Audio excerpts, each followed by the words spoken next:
Michel Côté, le point de référence, l'élément à battre finalement dans les records, c'était, je pense, Gratien Gélina avec Ticoc. Oui, je pense que c'est ce qu'on nous a dit. Maintenant, j'ai pas rencontré M. Gélina dernièrement, je sais pas. Je sais qu'il y a la Sagouine aussi qui a joué dans les deux langues au moins 650 fois, mais je sais pas en combien d'années, puis... Mais la Sagouine, ça a joué beaucoup. Vous m'avez fait un parallèle avec un joueur de hockey tantôt que je trouvais tout à fait heureux. Oui, c'est drôle parce que on écoutait ça, on est des maniaques de hockey, les trois gars de Brou, on aime bien ça.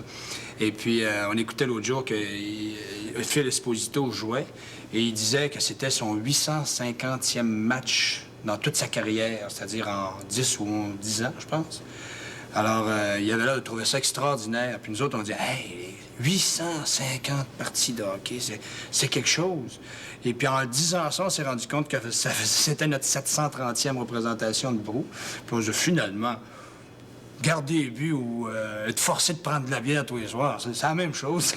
2 bières par soir, 730 fois, ça fait... Faudra laisser à nos amis le soin de faire le calcul. 1460. 1460. Michel Côté, vous revenez d'une tournée au Canada anglais. Est-ce que là-bas, on rit des mêmes choses? Est-ce que le rire qui est déclenché par Brou est le même chez les Anglais que chez nous?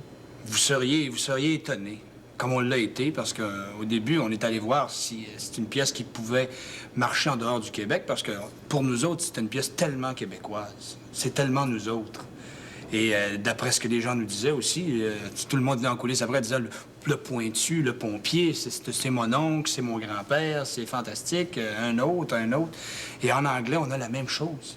Les gens viennent après et disent « Oh, the fireman, on le reconnaît, ils ont un mononcle aussi, puis ils ont un grand-père qui est pareil. » C'est incroyable. On était les premiers surpris. Vous me dites qu'ils rient différemment d'une certaine manière. Oui, ils sont moins. moins expressifs, premièrement. Et deuxièmement, ils l'ont pas vu 4 fois, eux autres.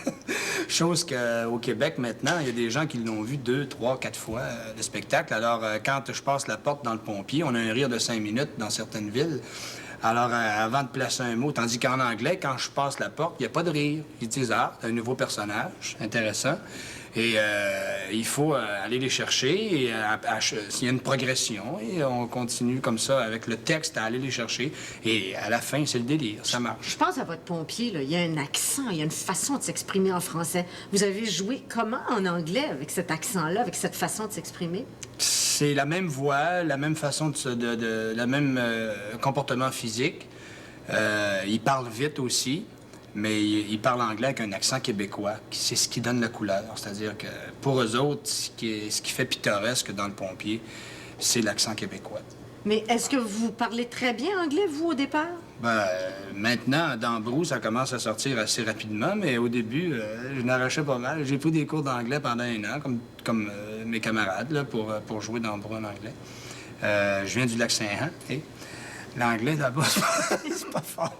Et là, vous revenez au Québec pour encore une tournée ici et les billets sont déjà vendus ou presque avant que le spectacle ait eu lieu. Comment vous l'expliquez, ce succès-là de Brou? Vraiment, je trouve ça incroyable, je trouve ça extraordinaire en même temps.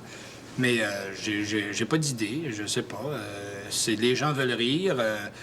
Je sais pas. Il y a des choses comme... nous, évidemment, on recherche un peu. On a plein d'hypothèses. Il y a peut-être 15 raisons, mais la dernière là, qui nous a frappé, c'est que peut-être que dans Brou, non seulement on rit puis on se reconnaît, mais les gens dont on rit sur scène, nous, les comédiens, on s'en moque jamais. Parce que c'est facile de faire rire en se moquant des gens.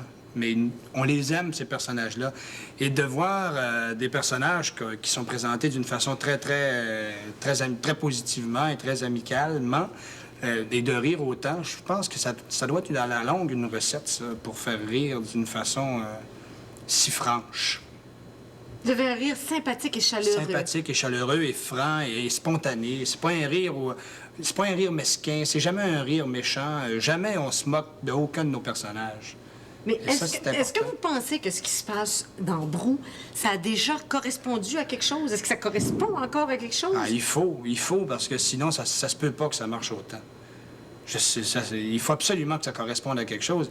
Il faudrait demander au public, aux gens qui viennent nous voir, qui pourraient répondre mieux que moi, et je pense que oui. Parce que nous, les femmes, nous n'étions pas à l'époque bienvenues dans les tavernes, non. Donc on ne sait pas vraiment comment ça se passait.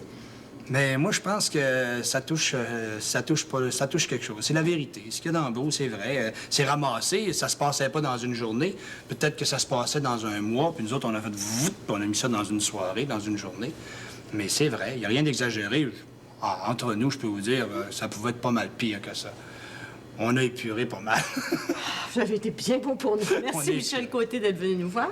C'est inutile de vous Plaisir. souhaiter bon succès à Montréal. C'est déjà fait. Ben, Quand même. faut nous le souhaiter. Ça fait toujours plaisir.